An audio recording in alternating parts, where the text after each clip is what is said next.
Hello and welcome to the latest episode of Legal Wrangle on international taxation. Today, we are going to focus on 5 most important decisions, including the latest Supreme Court judgment.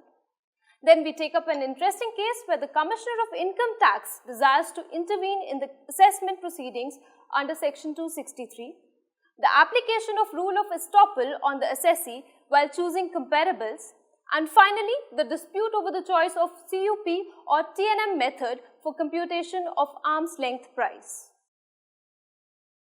Our first case is Supreme Court decision where the bone of contention is whether the term mining operations and mining or like projects occurring in explanation to Section 9(1) of the Income Tax Act covers the service of imparting training and carrying out drilling operations for exploration and extraction of oil and natural gas.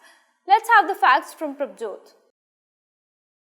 The assessee ONGC Limited had executed separate agreements with non-resident companies for services to be rendered in connection with prospecting, extraction or production of mineral oils by ONGC. For that purpose, assessee was being assessed in the representative capacity on behalf of these different non-resident companies. AO took the view that the assessments should be made under Section 44D and not Section 44BB. The Appellate Commissioner and the Tribunal disagreed with the views of the AO. Lastly, the High Court overturned the view taken by the lower authorities and held that the payments made were liable for assessment under Section 44D. The Apex Court held that after reading Section 2J and 2JJ of Mines Act 1952, it is abundantly clear that drilling operation for the purpose of production of petroleum would clearly amount to a mining activity or a mining operation. The dominant purpose of each of such agreement is for prospecting, extraction or production of mineral oils, though there may be certain ancillary works contemplated thereunder. It was also held that if the works or services mentioned under a particular agreement is directly associated or connected with such prospecting venture, no other view can be taken. Thus, the Supreme Court concluded that the payments made by ONGC and received by non-resident assessees or foreign companies under the said contract is more appropriately assessable under the provisions of Section 44BB. Our next case raises a pertinent question, that is, if the TPO and the assessing officer had applied their mind and allowed the entire commission as claimed by the assessee while passing the orders under Section 92CA3 and 143(3) respectively, it is valid for the revenue to reopen such assessment under Section 263? Let's hear the facts from Prabjot. The assessee here is a service provider. It had claimed certain amount as sale commission payable to Venture Global, one of the parent companies, on the sales made to Satyam Computer Services Limited and its affiliates. The TPO and the AO allowed the entire commission claimed by the assessee in their respective orders. The CIT under Section 263 observed that it was evident that Venture Global was paid 10% commission on sales made to another parent company, which was not warranted because both the parent companies were equally responsible for the development of the assessee. The CIT thus held that such sales commission paid was not reasonable and therefore not allowable. The tribunal held that CIT ought not to have assumed jurisdiction under Section 263 inasmuch as it is merely a change of opinion. Even assuming that the inquiries made by the assessing officer are inadequate, the jurisdiction under Section 263 cannot be assumed, as it was only in the case of lack of inquiries that the jurisdiction under Section 263 can be assumed. Tribunal held that here it is not the case that AO had not applied their mind while passing the order under Section 143(3).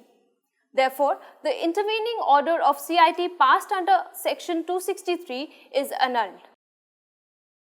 The third case raises the issue whether the assessee can be stopped from excluding a company inadvertently included as comparable in its original transfer pricing report. However, the most interesting point raised in this case was when revenue sought exclusion of comparables originally included by assessee and accepted by TPO on the ground of functional difference, although the appeal was filed by the assessee which raised no objection whatsoever on those comparables. Here are the case details. The assessee is Microsoft Corporation India Pvt Ltd, which provided marketing support services to Microsoft Corp and affiliate entities in return for service fees. The assessee claimed the transaction to be at arm's length price, but the TPO selected 9 comparables and made upward adjustment. But on the directions of the DRP, TPO selected only 6 and also scaled down the TP adjustment. The assessee in its appeal objected only the inclusion of the 4 companies selected as comparables. The assessee contended that some of the comparables have been selected inadvertently in the original TP report and should be allowed to be excluded because they are functionally different. The revenue objected to these contentions. The appeal was partly allowed by the tribunal.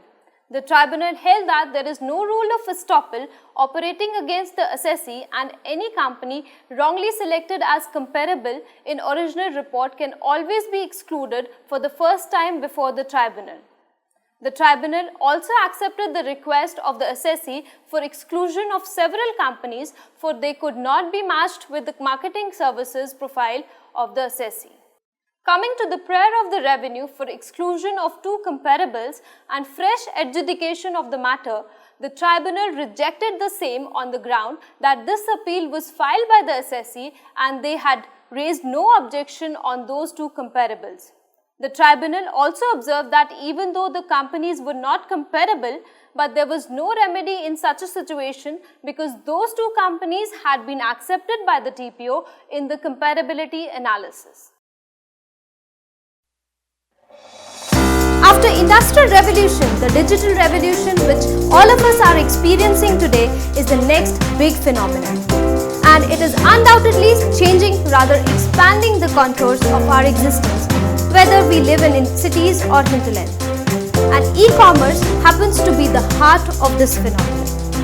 Whether we realize it or not, e-commerce is increasingly becoming an inevitable part of our daily life. However, this rapidly emerging industry is not without its own share of troubles, regulatory, fiscal and many more. Watch out for our episode of Simply Intoxicating E-Trouble Other in E-Commerce for an incisive analysis of all such issues by the domain experts. The basic contention in our next case is whether the base adopted by the TPO while doing comparability analysis between the assessee and other comparables computing should also be applied while allowing adjustments for reducing difference between the assessee and other comparables while arriving at the arm's length price. The assessee, GE Industrial India Pvt Ltd, had transactions with related party and the matter was referred to the TPO. The assessee computed operating loss. However, the TPO noticed that as per the list of comparables provided by the assessee, the operating margin of the comparables was 6.78%. The TPO also noticed that the cost of raw material of the assessee was higher than the cost of raw materials of the comparables. The TPO was of the opinion that the assessee was entitled to the adjustment of excess cost of raw material incurred by the assessee as compared to comparable cases.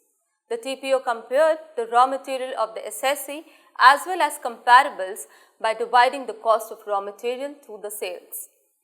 But while giving the adjustment, the TPO allowed the adjustment of total material cost and not of the sales. Therefore, this was the sole contention of the assessee, that is, to allow the adjustment on sales. Aggrieved, the assessee filed the appeal. The tribunal relied on the OECD guidelines and observed that in the instant case, sales by the assessee are not to the associated parties and therefore it is an uncontrolled transaction. It was further held that in the light of OECD guidelines, ratio of the raw material should be worked out by comparing raw material vis-a-vis sales. Therefore, the assessee should be allowed the adjustment of the sales and not of the cost of the raw material cost. The matter was finally remanded to the TPO with the directions to correctly compute the ratio of raw material. The last case in this episode deals with the principle of adoption of CUP method over TNM method when internal CUP method is readily available with the assessee. The assessee is Quality Engineering and Software Technologies Pvt Ltd, a subsidiary of Messrs Quest USA, and is engaged in the business of software development and other specialized services. Assessee had two segments of international transactions with its AE abroad. In one, it was using CUP method and in another, it was using TNM method. Prabjot tells us what exactly happened in the case. The TPO rejected the TNM method adopted by the assessee, instead adopted CUP method and made additions. The CITA sought a remand report from the AO and agreed on this point that the CUP method was the most appropriate one, since 40% of the revenue earned by the assessee were from similar transactions with Indian parties. Thus, CITA reduced the adjustment on account of ALP. Assessee argued that the comparison done by the TPO was absolutely incorrect because assessee was rendering similar services to its AE at different rates depending on the skill of each person. But the TPO, instead of making comparison based on man-hour rate for skill class of each such person, adopted a global basis. The tribunal held that when internal CUP method was readily available for making a study of ALP of the international transactions with the AE, the assessee should not have chosen TNM method. It had further observed that when a transaction-to-transaction comparison is possible, it should always be attempted in the preference to a global method. It was possible for the TPO, even by adopting the internal CUP method, to find out the number of hours of each different skill set given by the assessee to its AEs and make a comparison thereof with the rates agreed between the assessee and its AE. With this, we are concluding yet another episode of Legal Wrangle on international taxation. Please share your views and comments at editor@tioltube.com. Also, do subscribe to our TIOL Tube channel on YouTube. Thank you so much for watching.